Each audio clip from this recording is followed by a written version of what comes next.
And we're coming back to you live from the park. I'm Sean. And I'm broken. Just give you no time to react to that. That's a good scene you had there, Sean. Thanks, man. It's too early for this. It's like noon. It's too early. You came late today, man. Man, it's because I did my homework right after. How class. dare you? And then I had to get ready, and then I had My to have goodness. lunch. This guy over and now here I'm here. being like, oh, I think homework's more important than spicy nugs. Haze him in the comments. I mean, I could have just ignored your text completely. That's true. You didn't do that. Well, I'm such a good person. Coach straight down. Wow. All right, I think first and foremost today, Okay. we need to just put up a picture of Jacob's Jacob. costume. So there it is. What? I saw that picture when you texted me because it was still in the right, yeah, messages. Yeah. And it made me happy all over again. Let's put up the other ones too, Sean. The one with him posing with PS. Put them all up. Put them in a little montage.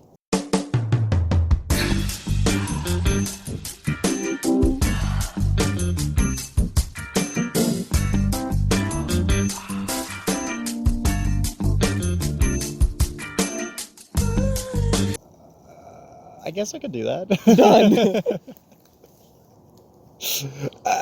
Okay. Now that the montage is over, what do you guys think? Tell me. Wait, like a montage or a collage? You want? Yes. Both together. A montage of collages? Yeah. Okay. I'll just choose never mind, I won't spoil it. Yeah, how dare you. It's gonna be great. It'll have music, it'll be fade in, fade out. I don't know if it'll fade in or fade out. It better fade in and fade out. You just made a promise to the people. There's no promise with the fade in or fade out, but there will be. I promise you, Sean will put the fade in and fade out. Can't promise things for me. Get out of my head. I just did. Is that? We're all part of the same consciousness. Is that the United States or is that a cow? That is definitely. So here's the thing. It's either a really bad United States. Or it's a really good cow.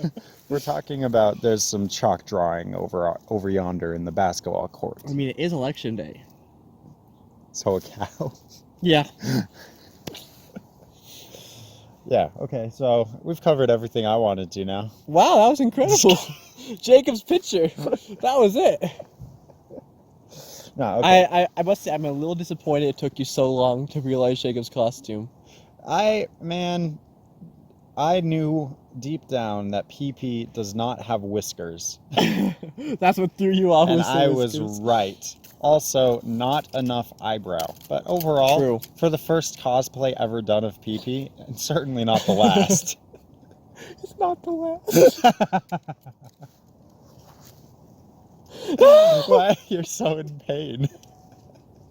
Everyone's gonna be borrowing that shirt from you, man. Dude, it was so funny because Jacob asked me in Discord 2 days before. He's like, "So Zach, can I borrow that plaid shirt?" I'm like, "I guess." Why? I was like, "Why?" He's like, "It's for my Halloween costume." I knew. I fetching knew. It's so because I had just seen that thumbnail earlier of me going. And I was like, "No, he's not." I loved watching Jacob learn what tsundere means. Because at first, just because of the hair, he was just being all flirtatious, and we're like, yo, that's not PP. That was so funny. And then just slowly teaching him, and him being like, it's not like I want to cover anyway. It's whatever. Whatever. I don't care. We've infected Jacob with the tsundere. I think the best, way of explaining how intensely, amazing that costume was just the fact that camp counselor was in the room and he was not the weirdest one there. It was crazy. Yeah, camp counselor was out-weirded. That's impossible. Doesn't happen. Nearly impossible. My goodness, So yeah, I have to say it was so funny when Clay's mom came down. and Jake was like, hello. Oh my gosh. And then you guys trying to scare Allie and just failing. you're just standing in the corner with the ghost mask, and you're just like, hey. I panicked. She just looks right at you. Instead of the pink hair floating by the couch, she just looks right at you, and you're just like, hey. I shouldn't have said anything. I should have just like stared at her. Yeah. But I panicked. I was like, she said hi. What do I do? You could have posed like a just a decoration, you know, like Why do you think she'd look in the corner straight away? I wasn't prepared. Good job, Allie. I was super proud of you in that moment. I should have hid on like the side of the stairs. Yeah. Down that dark hallway. No way anyone would have seen you. Yep. Because like I should have thought people would put the little gifts on the pool table. But Basically, you're just stupid. I mean, it wasn't one of my brightest moments. You were in a dark corner. But I would have stayed in behind all the blankets a lot longer. But dude, I was melting. Behind all the Tsundere blankets. Ghostface was Just pretty looked fun. so funny. Okay, very quickly, your review of Hell House LLC. I thought it was great. Okay. I was fetching terror. I was stressing that whole time, dude. The end. How many stars? How many 4 out of 5. whatever you want to Oh, rate it actually, out 4 leaves out of 7 blades of grass. of. It's pretty good. It's pretty good. It's pretty good. It's pretty good. It's pretty good. It's pretty good. It's pretty It's good. pretty good. Pretty good. Pretty good. Pretty good. Pretty good. Pretty good. Pretty good. Pretty good. Do a beat. Pretty good. Pretty good. Pretty good. Pretty good. Pretty good. Pretty good. Pretty good. Come on, man. I loved. I'm just. I'm giving you gold. I'm not joining in. Oh, on come your on. nonsense. You just got like. When have I ever done that for you? Pretty good. Pretty good. Pretty good. Pretty good. Pretty good. Pretty good. Pretty good. Still going. Think of how amazing that would have been. I don't know, I think it was better with just you. Now The breaks in between were now, glorious. now I have to just cut those together and layer them so that they're all this. Yes, more editing for sure. Yeah, I'm not doing that. I'm definitely not doing that. But you said you would. Nah. Okay, I'm over it. Okay. Yeah, I liked Hell House as well. I liked that it was subtle with its horror. It wasn't. The end was not very subtle. The end was not subtle. It was completely as expected. Yeah. But like just the little things, instead of just being like a million jump scares, it was like, now there's a clown in the hallway. I hated that. I thought my favorite was the setup where at the very beginning they were like, this clown head doesn't turn. And then you saw all 3 clown heads turn at that one moment. I was like, oh, that's so brilliant. That's so smart. Oh, that's so good. So yeah. Horrible. It was horrible. I loved it, but it was horrible. I was impressed. I gotta say, it did, like, it kind of stuck with me afterwards, which doesn't usually happen with horror movies for me. So yeah, my hat's off to that movie. It was a good horror experience. I hated when you just first start seeing things in the background. Yeah. Like people standing in doorways. Yeah, just a shadow. The freaking hallway scene with like the strobe lights. With the strobe light, and you just keep someone appearing and disappearing. I thought that guy was so dead. Yeah. I'm gonna be honest. Well, it wasn't his time. He needed to get possessed by a weird sit-down girl. Yeah, dude, he should have stayed under the blanket. We were like, wait, is he seriously hiding under the blanket? And he totally was. And then sure enough, he peeks out and it's over for him. There she is. Lesson learned, never look. Never look, yeah. They can't get you under the blankets. Mm-hmm. He made a way in. You should have said, get thee hence, Satan.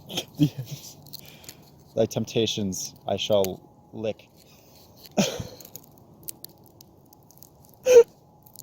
Okay, anyways. I forgot.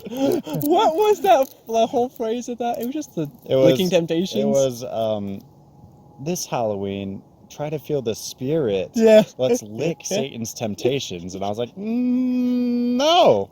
Relief Society flyer that I'm supposed to print for my job. You should not do that to Satan's. I think most of them are meant to be licked. That's part of the temptation. Right. But Licking Temptations is still a really good band name. We'll make it happen, Sean. Make it happen, Captain. I can't. I'm really busy with the Moon Sunlight right now. Oh, you are? Of course. What have you been doing for the Moon Sunlight? I haven't heard anything. Did you anything. not hear what I just did? Oh, It's pretty Sean, good, pretty good, pretty good, pretty good. That's not making Pretty it good, in. pretty good, pretty. Shut up! You don't decide. What power do you have? I have all the power. What are you gonna do? You're gonna stop me from putting in the song "It's Pretty Good" No, I'm too lazy. and then like in parentheses beatbox. It's pretty good beatbox. It's a good song. So I have to, just because this episode has gone, the normal way. yeah. I have to bring this up. It was so funny because Jacob was like, he's like, yeah, I always watch like 5 minutes of Spicy Doug, and then I just can't anymore.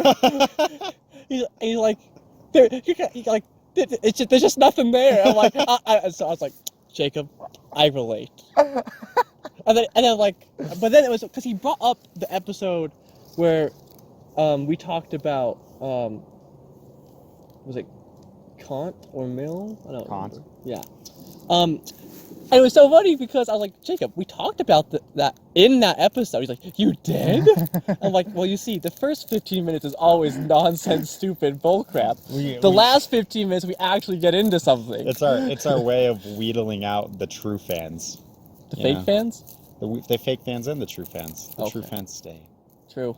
Jacob's not a true fan. Jacob's never been a true fan. He's just in it for all the flashy things like PP and PS and Which is understandable. I mean, that is and like the merch, the best part of the It's whole. understandable, but they're missing, the deeper what did we talk about? The journey of a fire ant. Yeah, exactly. They're missing on Episode 1. Yeah. That's Let's have a moment of silence for that fire ant. And Sean's lover on the bus that fell into his bosom.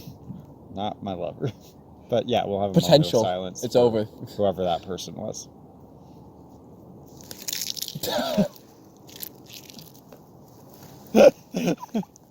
So, Leaf ASMR. Oh, dude, I'm down. Honestly, that might be one Allison could get behind. That's the stuff. Oh, yeah. Okay, now that we only have a little bit of time left. Yeah, that's always good. Well, we're right on time. It's always good to blow on the phone for the recording. There were leaves on it. It's just more ASMR. Yeah, that's destroying someone's eardrums right now. Oh, gosh. So, for philosophy, No way. I read a thing. A thing? Well, okay, let me introduce this way. When I say the word nihilism, what Reminds me of comes the to Sith mind? Lord. A Sith Lord. Yeah. Nihilism? From Knights of the Old Republic 2. Please enlighten me. I've never seen it. Let me pull it up. It's funny because I think of Sans from Undertale. We were not even close to the same thing. Because Sans is a nihilist. He doesn't believe there's any meaning.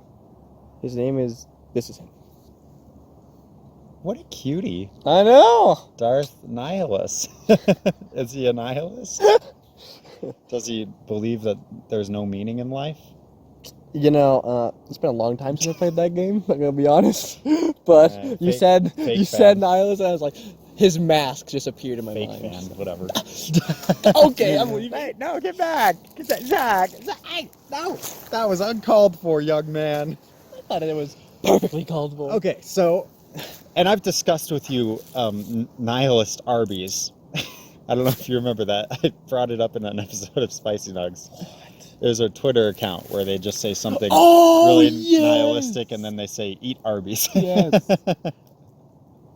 Wow, I forgot all about that. Right, I think it's hilarious. Basically, nihilists are people who don't believe there's any meaning in life, right? They don't believe there's an afterlife. Wait, there's, you just summed up all the Spicy Nugs. Life has no meaning, buy our merch. Oh, trust me, we're getting there. So, and for the most part, I haven't studied too deeply into any real nihilism practices other than just the jokey YouTube stuff. But this article was actually like a nihilist arguing nihilism. Okay. And I actually did like the argument, interestingly enough. I'm not saying I'm a nihilist, because obviously I do have certain beliefs about the purpose of life and things like that. But, I mean, outside of the show. But, I say you've been lying to the people I would never for lie. 3 semesters. I would never, ever. Let me throw these poopies around. So, here's basically what this came down to. The article is called "The Absurd." It's by Thomas Nagel. If anyone wants to look it up, it's really easy to find. I found it online like that fast. But That was pretty fast. yeah, it was really easy. Usually, like articles like that, you can't actually, because they're like, oh, you have to be in a university to see this, but like it didn't care, surprisingly. Nice. But so basically, first he defined what absurd means, because people will say like, oh, life is absurd because like if you think about it, like, you know, we're just tiny specks in this ever expanding universe that doesn't care about us, you know. And then he argued that like that doesn't really make life absurd. That's just, you know, that's whatever. And then he also said, So like, what was his definition of absurd? his definition is that you're trying to take something seriously, but something kind of ridiculous happens. So his example was like if the queen was knighting someone and then the knight farted. That's pretty absurd. Okay. Like, it's a very serious ceremony, and then something like that happens. So Blasphemy. he still does believe life is absurd. Just not like necessary. The way we can know life is absurd is by taking that step back and realizing how small we are in the context of everything. But that's not necessarily the only thing that makes life absurd. What really makes it absurd is the fact that we can do that. We can step back, and at the same time, we can still be like, okay, but I still need to go eat lunch and like do my homework.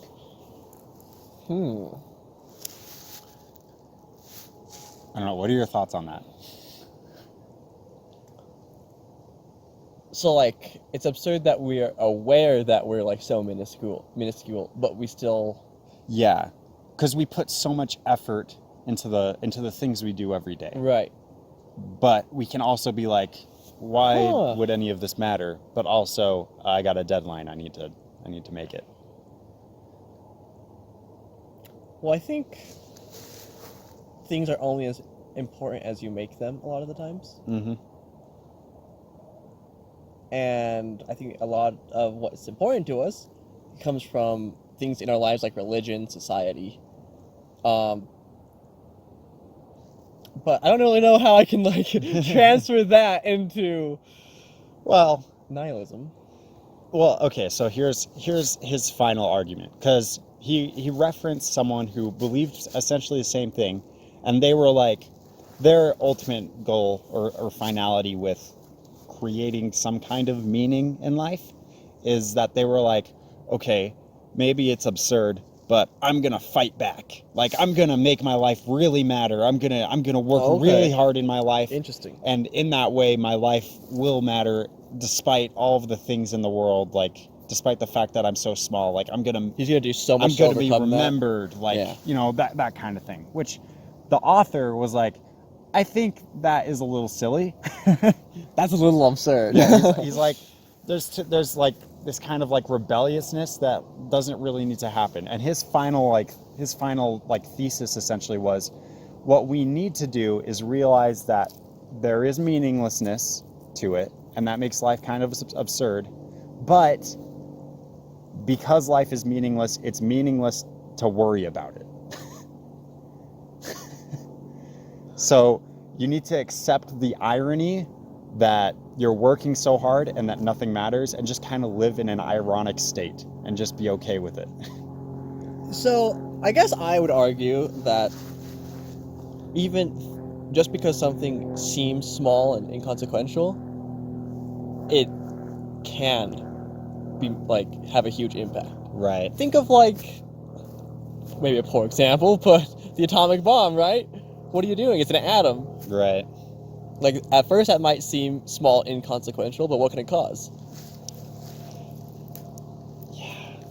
I don't know why that came. Like I said, poor example, but well, an intense example to be sure. Yeah, that is true. Although I think he would argue that even further than that, like, probably all of those deaths, don't necessarily matter because, there's been plenty of deaths before. And, well, I don't know. Like I said, I don't necessarily subscribe to this ideology, obviously, but I do Are like... you saying you didn't sit there for hours last night pondering over every scenario? Technically, I kind of did because I had to write an essay. But okay, so what was your thoughts in your essay? Well, my essay, we had to What is watch... the conclusion you came to? We had to watch a film. So what I was doing was I was comparing the article to the film. I had to do the same thing. And the film was... Oh, you didn't like the film? It was so bad. What was the film? It was called Harold and Maude. Allie knows this. I was complaining to her a lot about this. Let me give you a brief synopsis of this film, okay? It came out in 1971. Okay? Okay. Opening scene, you see our protagonist, Harold. He's in his 20s, maybe? Early 20s. About our age, probably. Maybe a little younger, even. He lives in this mansion. He's walking around. He puts on a record. It's this very, upbeat song. He's walking around. He has a drink of something. And then he gets up on a stool and hangs himself. And his mom walks in, and she's like, "Really, Harold?" And basically, Harold's suicidal, but he just kind of wants to get taken seriously, so he constantly fakes suicide to get attention. Oh, and his mom just never gives it to him because she's used to it. So anyways, one time it was real. He has to go to a psychiatrist, and the psychiatrist's like, "What do you like doing, Harold?" And he's like, what gives your life meaning? What makes you feel good? And he's like, "Going to funerals." So he starts going to funerals all the time. Oh. And this is where he meets Maude. Maude is 79-year-old lady who is just as described by the movie, or in the synopsis of the movie, the summary, a vivacious lady. What a who word. Steals cars and just does whatever the freak she wants. Okay. And she starts taking Harold along with her on adventures, stealing trees from public property to plant them in forests, right? And stuff like that. Stealing other cars. Doing lots of legal stuff, but also being and we can live and just be happy. Anyways, Harold falls in love with her. Harold's like, "I'm going to marry her." The day he proposes is also her birthday. And she's like, "I don't want to live past 80, so I took a bunch of pills earlier." And then she dies. Oh. So then Harold goes and drives a car off a cliff. But he's not actually in the car. He walks off into the distance playing the banjo. And that's how it ends. What? So you can see how I was easily able to compare this to this concept of absurdity. And the way I applied this was, Harold, he felt this absurdity, but he didn't know it. He was in the panicked state of I need something to matter. Whereas Maude had lived all this life and she had accepted the absurdity and the irony and was just I'll just do whatever I want now. And by the end, she had taught Harold that same concept. So even though she had just died, the love of his life, I guess, and he had driven a car off a cliff, he can still walk off into the distance playing the banjo just because ironic or something. That was my argument for the paper. Because ironic or something. I didn't like this period. movie. I really didn't like this movie. You're speechless. I'm trying to picture this movie still. What the fetch? I mean, I guess I shouldn't judge it until I've seen it, but... Honestly, obviously you didn't hear a lot of the context for different things, but the context doesn't help a ton, if I'm being honest. Wow. Makes me feel good about the movie I had to watch for my class. And I wasn't even, the biggest fan of it, but... What was it? It was a French movie. Was it Brother Bear? Dude, I wish! I love Brother Bear! Brother Bear's amazing. I haven't seen that in so many years. Tell everybody I'm on my way. New friends and new places to see. With blue skies ahead, yes, I'm on my way. Okay, anyways. So yeah, there's that. It's the end of the episode now. Wait, what? Did you have anything you wanted to comment about Harold and Maude or nihilism or... Well, Harold and Maude seems really weird. Yep. And nihilism, is wrong. But you know what's not wrong? That the world hasn't been winning except for our merch. So go ahead and buy our merch in the description down below. Oh, click on that cute little description, the description thing, and just get the merch, and yeah. But it's not like we want you to or anything. I don't even like, care. It's okay if you like, I mean, if click it, you though. want to, It's like, up to you. Yeah.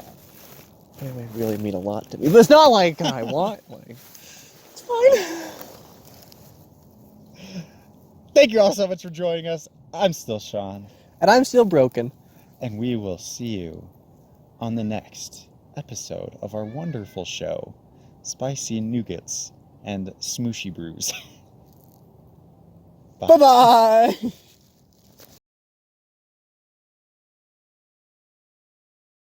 Speaking, everybody loves to speaking, everybody loves to speak. I just know, I only know that line because it was in a YouTube video I was watching. They were like, isn't there a line in that song where he's like, what is that on Johnny's head? I don't know either, so I have no help. I was dying, man. I need to listen to Photograph by Nickelback again. We all do. Why? Because we need to figure out what is that on Johnny's head. He's right! If I don't know that, like, what's the point of moving forward? You know? You know, if I had to guess, Uh-huh. it's probably an elephant. It seems like the most likely. An entire live elephant? I don't know if there's much of Johnny's head left then. I mean, his head is the elephant. That's like a form of torture. Like they would like back in the olden times, they would train elephants to crush people's heads, man. That's like a form of like that's a form of punishment of death. There's death. It's just death. And? What is that on Johnny's head? Probably just an elephant.